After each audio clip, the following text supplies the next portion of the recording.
নমস্কার, রূপা লাইফস্টাইলে আপনাদের স্বাগত জানাই। আজ শুক্রবার, সকাল এখন 8টা বাজে। তো এখন টিফিন করব। তো টিফিন করার জন্য ভাবলাম কি বানাবো। তো বাড়িতে একটু কলা মোচা ছিল, তো সিদ্ধ করে রেখে দিয়েছিলাম। তো ভাবলাম কলা মোচা দিয়ে, আর আজকে চিকেন আনছিলাম দুপুরে একটু চিকেন করব বলে। তো সেই চিকেন দিয়ে আজকে একটু পকোড়া বানাবো। তো আপনারা দেখুন আমি সেই পকোড়াটা কিভাবে বানাচ্ছি।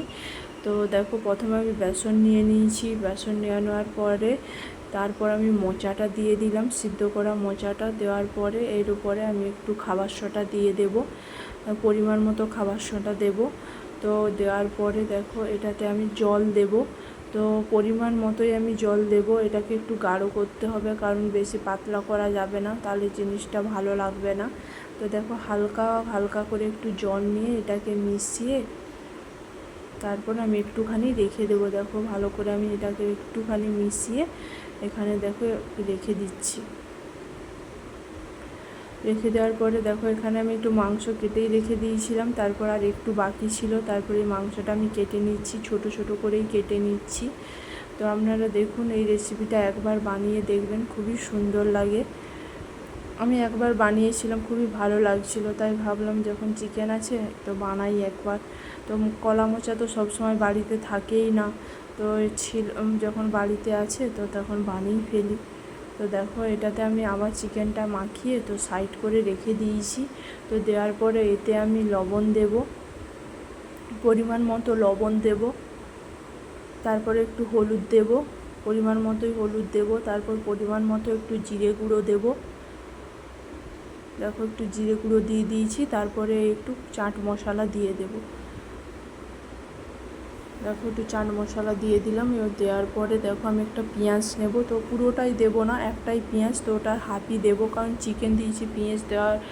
পেঁয়াজ দেওয়ার বেশি দরকার নেই, পেঁয়াজটা কমই দেওয়াই ঠিকই আছে। তো এটা আমি হাফ পেঁয়াজ একটু দিয়ে দিলাম। দেখো পেঁয়াজটা এবার আমি কেটে নেব। পেঁয়াজটা ছোট ছোট করে কেটে দিয়ে দিলাম। তারপর এবং পরিমাণ মতো একটু লঙ্কা দেব। কাঁচা লঙ্কা আমি 3টে নিয়েছি, আপনারা চাইলে আপনাদের পরিমাণ মতো কাঁচা লঙ্কা এতে দিতে পারেন। তো আমার তো ছেলে খাবে, তো ওর জন্য ঝাল তো একটু কমই দিতে হবে।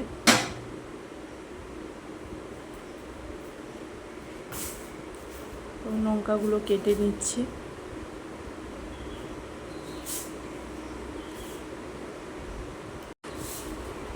লঙ্কাগুলো দিয়ে দিলাম। তারপর এবার ভালো করে মিশিয়ে নিচ্ছি এবং ভালো করে দেখো আমি ফাটিয়ে নিচ্ছি। যত ফাটাবেন তত জিনিসটা নরম হবে। তো দেখো এটাকে আমি ফাটিয়ে এখানে রেখে দিয়ে দিলাম।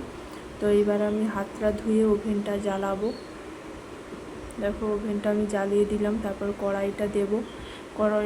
কড়াইটা হালকা গরম হয়ে আসলে তারপর আমি তেলটা দেব। দেখো তেলটা দিয়ে দিলাম। তো তেলটা গরম হোক। তেলটা গরম হয়ে গেছে, তারপর আমি একে একে পকোড়াগুলো দিয়ে দিচ্ছি।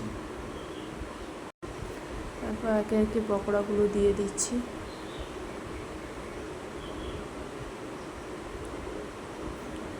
আজকে সকাল থেকে মেঘ করছিল, তো ভাবলাম হয়তো বৃষ্টি হবে না, মেঘ করেই চলে যাবে, কিন্তু দেখলাম না, এখন আবার বৃষ্টি এসেছে। কালকেও বৃষ্টি হয়েছিল, মনে হচ্ছে বর্ষা এসেই গেছে।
দেখো এবার আমি নামিয়ে নেবো একে একে করে।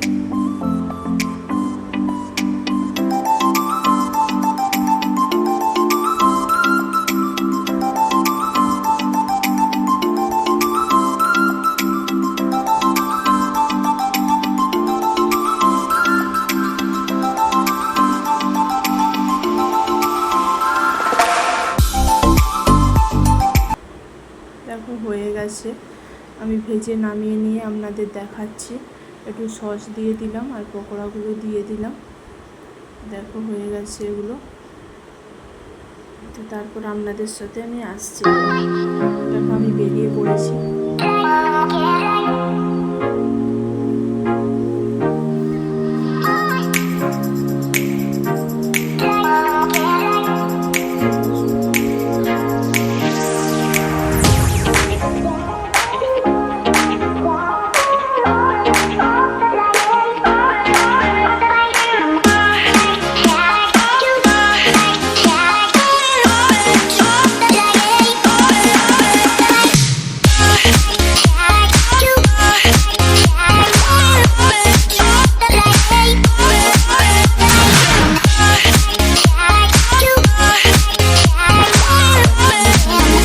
এবং এখানে প্রেসক্রিপশানের জন্য 2 টাকা দিয়ে আমাকে প্রেসক্রিপশানটা নিতে হবে। দেখো এখানে আমার হয়ে গেছে প্রেসক্রিপশান কাটানো। তো ভেতরে ক্যামেরা অ্যালাউ নেই, আমি একটুখানি যেই ওখানে আমি ক্যামেরাটা বন্ধ করেই দিয়েছিলাম।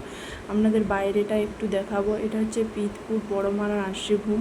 তো এখানে সব রকমেরই পেশেন্ট আসে। তো আপনাদের এখানে দেখালাম, আপনারা দেখুন ভালো করে।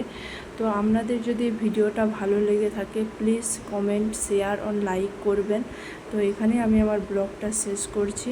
তো আগামী পর্বে